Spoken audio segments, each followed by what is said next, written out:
Video பார்த்துட்டு இருக்கிற உங்க எல்லாருக்கும் வணக்கம். இன்னைக்கு நான் 2017 ரிலீஸ் ஆன மேரி ஆன்டட்யூ அப்படின்ற ஒரு ஹாலிவுட் படத்தோட கதையை தான் சொல்ல போறேன். இந்த படத்தோட பொன்லைன் பத்திலாம் பேசாம நேரா படத்தோட கதைக்குள்ள போயிடலாம். அதுக்கு முன்னாடி வீடியோக்குள்ள போறதுக்கு முன்னாடி ஒரு சின்ன விளம்பரத்தை பத்தி பாத்துறலாம். என்கிட்ட நிறைய பேர் வந்து பாத்தீங்கன்னா பார்ட் டைம் ஒர்க் பத்தி கேட்டுட்டு இருந்தீங்க. அவங்களுக்காக தான் இந்த ஒரு ஒர்க். இந்த ஒர்க் வந்து பாத்தீங்கன்னா ஏஜ் லிமிட் கிடையாது, எந்த ஒரு குவாலிபிகேஷனும் கிடையாது. அதை விட ₹1 கூட முதலீடு கிடையவே கிடையாது. சரி, இந்த வேலைக்கு யாரெல்லாம் பார்க்கலாம்னா வீட்டுல இருக்கிற ஹவுஸ் ஒய்ஃப் இருக்கட்டும், காலேஜ் படிச்சிட்டு இருக்க காலேஜ் ஸ்டூடெண்டா இருக்கட்டும், நீங்க யாரு வேணா பார்க்கலாம். இந்த ஒர்க் பத்திய முழு விவரங்களும் இந்த வீடியோ கீழே இருக்கிற டிஸ்கிரிப்ஷன்ல கொடுத்திருக்கேன். அது மட்டும் இல்லாம இந்த ஒர்க்கை யார் பார்க்கறாங்களோ அவங்களோட வாட்ஸ்அப் நம்பரும் கொடுக்குறேன். அவங்க கிட்ட நீங்க கான்டாக்ட் பண்ணி இந்த ஒர்க்கை பத்தி தெரிஞ்சுக்கலாம். நம்ம சேனலோட ஒரு தாரக மந்திரம் இருக்குங்க, ரிஸ்க் எடுத்தாதான் ரிச் ஆக முடியும். இந்த ஒரு சின்ன ரிஸ்க் எடுங்க, கண்டிப்பா நீங்களும் ரிச் ஆகலாம். தேங்க்யூ. முதவாட்டி யாராச்சும் இந்த வீடியோ பார்த்துட்டு இருக்கீங்கன்னா நீங்க கேட்டுக்கொண்டிருப்பது தமிழ் பாய் சேனல். நான் ஹரிஹரன். இந்த சேனல் உங்களுக்கு பிடிச்சிருந்தா மட்டும் சப்ஸ்கிரைப் பண்ணி பக்கத்துல ஒரு பெல் பட்டியும் சேர்த்து கிளிக் பண்ணிக்கிங்க. டெலிகிராம்ல ஃபாலோ பண்ணாதவங்க ஃபாலோ பண்ணிக்கிங்க.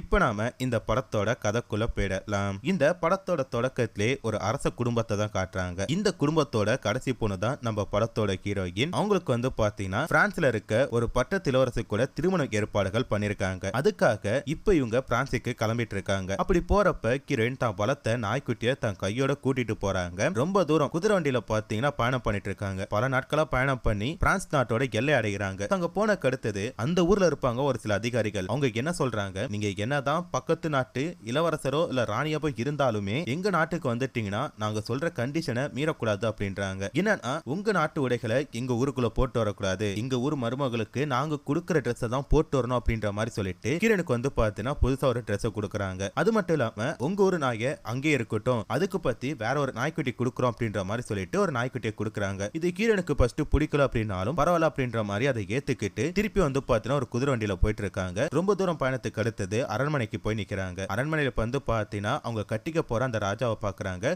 பட்டத்து இளவரசர் தான் பாக்குறதுக்கு சின்ன பையன் மாதிரி தான் இருக்காரு. அடுத்ததா ஹீரோனுக்கு என்ன பண்றாங்க, அவங்க வாழ போற அந்த அரண்மனைக்குள்ள போய் சுத்தி பார்த்துட்டு இருக்காங்க. ஒரு மிகப்பெரிய ஒரு அரண்மனை, பாக்குறதுக்கு மிக பிரம்மாண்டமா இருக்கு. அந்த அரண்மனையை பாய பொழந்துட்டு பார்த்துட்டு இருக்காங்க. அடுத்ததா பட்டத்து இளவரசனுக்கும் வந்து பாத்தீங்கன்னா திருமண ஏற்பாடுகள் பண்ணிட்டு இருக்காங்க. திருமணம் நல்லபடியா நடந்துட்டு அடுத்து வந்து பாத்தீங்கன்னா முதராத்திரி தான். இந்த முதராத்திரிக்கு பொண்ணு மாப்பிளையும் பெட்ரூமுக்கு அனுப்பிட்டு ஒரே வந்து பாத்தீங்கன்னா வேடிக்கை பார்த்துட்டு இருக்காங்க. என்னடா இப்படி பண்ணிட்டு இருக்கீங்க அப்படின்னு சொல்லி நம்ம பார்த்தா, இல்ல இங்க ஒரு பிரேயர் தான் பண்ண போறோம் அப்படின்ற மாதிரி ஒரு சின்னதா பிரேயர் பண்ணிட்டு இப்ப ரெண்டு பேரும் நீங்க ஒன்னா இருக்க அப்படின்ற மாதிரி சொல்லிட்டு போறாங்க. அவங்க போன அடுத்தது ஹீரோனுக்கு என்ன பண்றாங்க, அவங்க கணவர் கிட்ட இப்ப ரெண்டு பேரும் முதராத்திரியை கொண்டாடலாமான்னு சொல்லி கேட்கிறப்ப அதுக்கு ஹீரோக்கு என்ன பண்றாரு, இல்ல எனக்கு மூடு இல்ல அப்படின்ற மாதிரி படுத்து தூங்கிட்டாரு. சரி, புதுசா கல்யாணமா இருக்காரு, அதனாலதான் கொஞ்சம் கூச்சப்படுறாரு அப்படின்ற மாதிரி அவங்களும் கம்னு படுத்து தூங்கிட்டாங்க. மறுநாள் வந்து பாத்தீங்கன்னா ஹீரோன் நல்லா தூங்கிட்டு இருக்காங்க. முக்காவாசி பேர் அந்த அரண்மனை இருக்கிறவங்க ரெடி ஆகி அவங்க வேலையை பார்த்துட்டு இருக்காங்க. அப்போ ஒரு சில பேர் வந்து ஹீரோனை கிளப்பி விட்டுட்டு இருக்காங்க. சரின்ட்டு ஹீரோன் பல்லு வளர்க்க போனா ரெண்டு பேர் நாங்க பல்லு வளர்க்க வரோன்றாங்க. நைட் ட்ரெஸ் மாத்த போறோம் அப்படின்னு சொன்னா இல்ல நாங்க மாத்தி வரோம் அப்படின்ற மாதிரி சொல்லிட்டு ஒரு ராஜ வாழ்க்கை எப்படி இருக்கும் அப்படின்றத இந்த படத்தை பார்த்து நம்ம தெரிஞ்சுக்கலாம். ஏன்னா ஹீரோனை போட்டு தாங்கு அப்படின்ற மாதிரி தாங்கிட்டு இருக்காங்க. இதெல்லாம் முடிஞ்ச கடுத்தது இப்ப எல்லாரும் ஒன்னா உட்காந்து சாப்பிட்டுட்டு இருக்காங்க. சாப்பிட்டுட்டு இருக்கப்ப கூட ஹீரோன் வந்து ஹீரோ கிட்ட பேசிட்டு இருக்காங்க. ஆனா ஹீரோ வந்து பாத்தீங்கன்னா ஓகே சரி அப்படின்ற மாதிரி பொன்பேர்ல பதில் அளிச்சிட்டு இருக்காரு.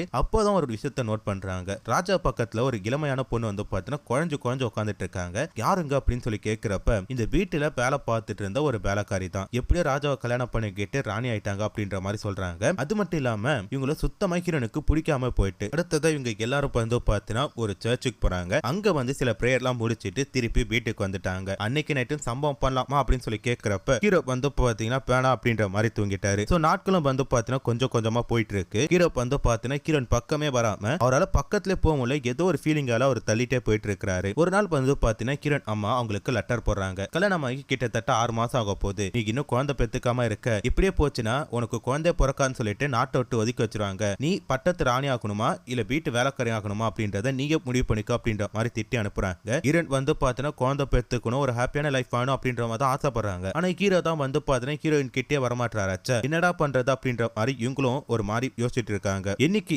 எப்படியாச்சும் ஹீரோ கூட சம்பவம் பண்ணி நம்ம ஒரு புள்ளை பெத்தணும் அப்படின்ற மாதிரி ஹீரோயின் முயற்சி பண்றாங்க. ஆனா ஹீரோ வந்து பாத்தீங்கன்னா பேனா அப்படின்ற மாதிரி சொல்லிட்டு கம்னு படுத்துட்டாரு. இப்படியே நாட்கள் போயிட்டு இருக்கப்ப அந்த வீட்ல இருக்கிற ராணி கிட்ட கிரண் சுத்தமா பேசுறதே கிடையாது. அவங்கள பார்த்தாலே மூஞ்ச திருப்பிக்கிட்டு போயிட்டு இருக்காங்க. என்னன்னா என்ன, எப்படி இருக்கீங்க அப்படின்ற ஃபார்மாலிட்டிக்கு மட்டும் அவங்க கிட்ட பேசிட்டு இருக்காங்க. இப்படி இவங்க போயிட்டு இருக்கப்பதான் ஹீரோவால சம்பவம் பண்ண முடியல அப்படின்ற விஷயம் வந்து ராஜாக்கு தெரிய வருது. அதனால பட்டத்து இளவரசரை கூப்பிட்டு நீ என்ன பண்ற, உடனே போய் வைத்தியனை பாரு அப்படின்ற மாதிரி சொல்றாரு. வைத்தியரும் செக் பண்ணி பார்த்துட்டு ஹீரோக்கு எந்த ஒரு பிரச்சனையுமே கிடையாது, அவர் நல்லா தான் இருக்காரு அப்படின்ற மாதிரி சொல்றாங்க. அன்னைக்கு அன்னைக்கே வந்து பாத்தீங்கன்னா ஒரு ஆடிட்டோரியத்துல ஒருத்தவங்க உயிரை கொடுத்து நடிச்சிட்டு இருக்காங்க. இந்த விஷயத்த பார்த்ததும் ஹீரோயின் கை தட்டி என்ஜாய் பண்றாங்க. ஆனா மத்தவங்க எல்லாரும் அமைதியா இருக்காங்க. என்னாச்சு அப்படின்னு சொல்லி கேக்குறப்ப எங்க ஊர்ல நாங்களா கையெல்லாம் தட்ட மாட்டோம் அப்படின்ற மாதிரி சொல்றாங்க. அட என்னங்க ஒருத்தவங்க உயிரை கொடுத்து நடிச்சிட்டு இருக்காங்க, அப்ரிஷியேட் பண்ணுங்க, கை தட்டுங்க அப்படின்ற மாதிரி ஹீரோயின் சொல்றாங்க. சரின்ட்டு அங்க இருக்கிறவங்களும் அதுக்கு கை தட்டி என்ஜாய் பண்றாங்க. கற்பனா ஹீரோவோட சித்தப்பா பையனுக்கு வந்து பாத்தீங்கன்னா ஒரு ஆண் குழந்தை பிறக்குது. இது வந்து பாத்தீங்கன்னா ஹீரோக்கு அடுத்ததான் அவனுக்கு கல்யாணம் ஆயிடுச்சு. இதனால அங்க இருக்கிறவங்க எல்லாரும் என்ன சொல்றாங்க, ஹீரோனுக்கு குழந்தை பெத்துக்கிற தன்மையே கிடையாது அப்படின்ற மாதிரி பேசிட்டு இருக்காங்க. இதனால ஹீரோனுக்கு என்ன பண்றாங்க,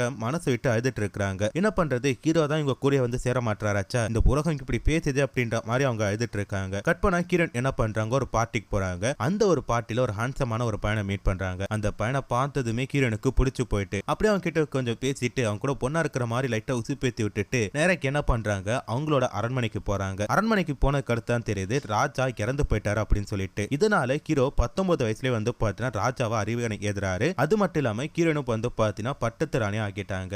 இதுக்கு அடுத்தது ராஜா என்ன பண்ணிட்டு இருக்காருன்னா, அமெரிக்காவுக்கு அனுப்புற பொருட்களா இருக்கட்டும், படைகளா இருக்கட்டும், இது எல்லாத்துக்குமே டேக் போடுங்க அப்படின்ற மாதிரி சொல்றாரு. இதையும் வந்து பாத்தீங்கன்னா அந்த அமைச்சர்களும் சரி ராஜா அப்படின்ற மாதிரி சொல்றாங்க. கடைசியில இதுவே தான் இவருக்கு ஆபத்தாக போகுது அப்படின்றது இவருக்கு தெரியல போல இருக்கு. அந்த பக்கம் ஹீரோவோட சித்தப்பா பையன் என்ன பண்றான், அம்மா நீ எதுக்கு குழந்தை பெத்துக்க மாட்டற, அழகு போயிடும் அப்படின்ட்டு பயப்படுறான்ட்டு கிரண் கிட்ட போய் கேக்குறப்ப, யோ நான் குழந்தை பெத்துக்க ஆசை தான் படுறேன், ஓ அண்ணா தான் என் கிட்டே வரத்துக்கு பயப்படுறான், போய் அவன் கிட்ட என்னன்னு கேளு அப்படின்ற மாதிரி சொல்றாங்க. உடனே ஹீரோவோட சித்தப்பா பையன் என்ன பண்றான், இத பத்தி ஹீரோ கிட்ட சொல்ல அவன் கொடுத்த அட்வைஸால வெறிகொண்ட இவன் என்ன பண்றான், கிரண் கூட போய் சம்பவம் பண்றான். இதனால இவங்க கொஞ்ச நாளே வந்து பார்த்தா கர்ப்பமாறாங்க. அடுத்ததா இவங்களுக்கு வந்து ஒரு அழகான பெண் குழந்தை பிறக்குது. இந்த ராஜா என்ன பண்றாரு, தான் குழந்தை மேல அதிக அன்பு வச்சிருக்காரு. அதுக்காக அவங்களுக்கு ஒரு அரண்மனையே கிஃப்டா கொடுக்கறாரு. கிரண் அந்த குழந்தையை வளர்த்துக்கிட்டு தனியா இருக்காங்க. இப்ப கிட்டத்தட்ட அந்த பெண் குழந்தைக்கு 5 வயசு ஆகுது. இப்போ ஒரு பார்ட்டில வந்து பாத்தீங்கன்னா இந்த ராஜ்யத்தோட தளபதியை மீட் பண்றாங்க. ஆள் பாக்குறதுக்கு செம்ம ஹான்சமா இருக்கான். அவங்க கிட்ட கொஞ்சம் அப்படியே பேசிட்டு இருக்காங்க. அப்புறம் என்ன, நம்ம எதிர்பார்த்த மாதிரி இவங்க 2 பேருமே கள்ளத்துறவுல ஈடுபட ஆரம்பிச்சிட்டாங்க. 2 பேருமே அடிக்கடி சம்பவம் பண்றாங்க. இவங்களோட அஃபேர் வந்து பாத்தீங்கன்னா ரொம்ப நாளைக்கு போயிட்டு இருக்கு. ஒரு நாள் தளபதிக்கு என்ன பண்றாரு, நான் போருக்கு போகணும் அப்படின்ற மாதிரி சொல்லிட்டு போறாரு. போய் கொஞ்ச நாள் கழிச்சு பாத்தீங்கன்னா ஹீரோன் திருப்பி தனிமைக்கு வந்துட்டாங்க. அந்த பக்கம் பிரான்ஸோட நிதி நிலைமை ரொம்ப அடிமட்டத்துக்கு போயிட்டு, இதனால விலைவாசி வந்து பாத்தீங்கன்னா எக்குத்தக்கா ஏறி போயிட்டு அப்படின்ற மாதிரி பேசிட்டு இருக்காங்க. இதனால மக்கள் கிட்ட சாப்பிட கூட பணம் இல்ல அப்படின்ற மாதிரி சொல்லிட்டு இருக்காங்க. இதற்கு எல்லாத்துக்குமே காரணம் நம்ம அமெரிக்காவுக்கு படை அனுப்புறோம்ல அதான் அப்படின்ற மாதிரி அமைச்சர்கள்லாம் சொல்றப்ப ஹீரோக்கு என்ன பண்றாரு, அதெல்லாம் கிடையாது, என்ன ஆனாலும் சரி இந்த போர்ல இங்கிலாந்து ஜெயிச்சிடவே கூடாது அப்படின்ற மாதிரி சொல்லிட்டு இருக்காரு. அது மட்டும் இல்லாம இந்த ஊர் மக்கள் எல்லாருக்குமே ராணிய குற்றவாளி மாதிரி பார்க்க ஆரம்பிச்சுட்டாங்க. எந்த மாதிரினா, எங்க கிட்ட சாப்பிடறதுக்கு பிரெட் கூட இல்ல அப்படின்ற மாதிரி சொல்றப்ப, நீங்க இன்னுமா பிரெட்டை சாப்பிட்டுட்டு இருக்கீங்க, போய் பண்ண சாப்பிடுங்க அப்படின்ற மாதிரி ராணி கிண்டலா சொன்னதா சொல்றாங்க. ஆனா கிரண் அந்த மாதிரி எதுவுமே சொன்ன கிடையாது. ஊருக்குள்ள கிரனை பத்தி பாத்தீங்கன்னா பல பலதைகள் போயிட்டு இருக்கு. இப்படியே நாட்கள் கொஞ்சம் கொஞ்சமா போயிட்டு இருக்கப்ப கிரனுக்கு வந்து பாத்தீங்கன்னா 2வது ஒரு ஆண் குழந்தை பிறக்குது. இதனால அரச குடும்பத்தை சேர்ந்த எல்லாருமே சந்தோஷப்பட்டு இருக்காங்க. அடுத்த ஒரு வாரிசா ராஜா பிறந்துட்டாரு அப்படின்ற மாதிரி சந்தோஷப்பட்டு இருக்காங்க. ஆனா மக்களுக்கு வந்து பாத்தீங்கன்னா இந்த விஷயத்தை கேட்கிறப்ப இன்னும் கடுப்பாதான் ஆகுறாங்க. ஒரு நாள் அரச குடும்பத்தை சேர்ந்த எல்லாருமே பேசிட்டு இருக்காங்க. அப்ப மக்கள் நம்ம மேல செம கடுப்புல இருக்காங்க, நம்ம ஏன் கொஞ்ச நாளைக்கு இந்த ஊரை விட்டு போயிட்டு எங்கேயாச்சும் ஒரு இடத்துல பதுக்கிட்டு இருக்க கூடாது அப்படின்ற மாதிரி சொல்றாங்க. அதுக்கு கிரண் என்ன சொல்றாங்க, எங்க நாட்டு மக்கள் எங்க மேல கோபமெல்லாம் கிடையாது, அவங்க அன்பா தான் இருக்காங்க. சில உளவாளிகளும் எதிர்கட்சியை சேர்ந்தவங்களும் இந்த மாதிரி பொய்ய பரப்பிட்டு இருக்காங்க, அதனால நீங்க எதி நம்பாதீங்க அப்படின்ற மாதிரி சொல்லிட்டு இருக்காங்க. இருந்தாலும் நம்ம குடும்பத்தை சேர்ந்தவங்களுக்கு எந்த ஒரு ஆபத்தும் வரக்கூடாது அப்படின்றக்காக அவங்களுக்கு எல்லாருமே வந்து பார்த்தா தலைமறைவா இருக்கிறதுக்கு ஒரு முடிவு பண்றாங்க. இதுக்கு நடுவுல தான் கிரண் அம்மா இறந்து போயிட்டதாக சொல்லப்படுது. இப்படியே கொஞ்ச நாட்கள் போயிட்டு இருக்கப்ப ஊர் மக்கள் எல்லாருக்குமே கடுமையான கோபத்துல இவங்க தங்கிட்டு இருக்க அந்த அரண்மனைக்கு வந்து போராடிட்டு இருக்காங்க. அப்ப கிரண் என்ன பண்றாங்க, பால்கனி முன்னாடி வந்து இவங்க எல்லாரையும் பார்த்து தலை குனிஞ்சு மன்னிப்பு கேட்கறான் அப்படின்ற மாதிரி சொல்றாங்க. இத பார்த்த ஊர் மக்கள் ஒரு சில பேர் கம்முனு இருக்காங்க. ஆனா கொஞ்ச நேரத்திலே திருப்பி அவங்களோட போராட்டத்தை ஆரம்பிச்சுட்டாங்க. இப்ப ஹீரோ அண்ட் கிரண் 2 பேருமே சாப்பிடறதுக்காக உட்காந்துட்டு இருக்காங்க. ஆனா சாப்பிடாம 2 பேரும் கம்முனு எதையும் யோசிச்சுட்டு உட்காந்துட்டு இருக்க அப்படியே கட் பண்ணா மறுநாள் ஹீரோயின் அண்ட் ஹீரோ 2 பேருமே இந்த அரண்மனை விட்டு வேற ஊருக்கு தஞ்சம் புகிற மாதிரி காட்டுறாங்க. அப்படி போறப்ப ஹீரோயின் அந்த அரண்மனைக்கு ஒரு மாதிரி பார்த்துட்டே போறாங்க. அப்படியே கட் பண்ணா அந்த அரண்மனையை காட்டுறாங்க. முதல் சீல கிரண் அந்த அரண்மனைக்குள்ள வந்துட்டு அவங்களோட பெட்ரூமை எவ்வளவு ஆனந்தமா எவ்வளவு பிரம்மாண்டமா பார்த்தாங்க. அந்த எல்லாத்தையுமே இந்த போராட்டக்காரர்கள் அடிச்சு நொறுக்கி வச்சிருக்காங்க. பாக்குறதுக்கு ரொம்ப கொடுமையா இருக்கு. சோ இந்த இடத்துல வந்து பாத்தீங்கன்னா இந்த படத்தோட கதையை முடிச்சிட்டாங்க. சோ இந்த ஒரு படம் வந்து பாத்தீங்கன்னா ஒரு உண்மை சம்பவத்தின் அடிப்படைக்கு எடுத்து வச்சிருக்காங்க. சோ கண்டிப்பா இந்த படத்தோட கதை உங்களுக்கு பிடிக்கும்னு சொல்லி நினைக்கிறேன். அடுத்த ஒரு சூப்பரான வீடியோல பாக்குறேன். அது வரைக்கும்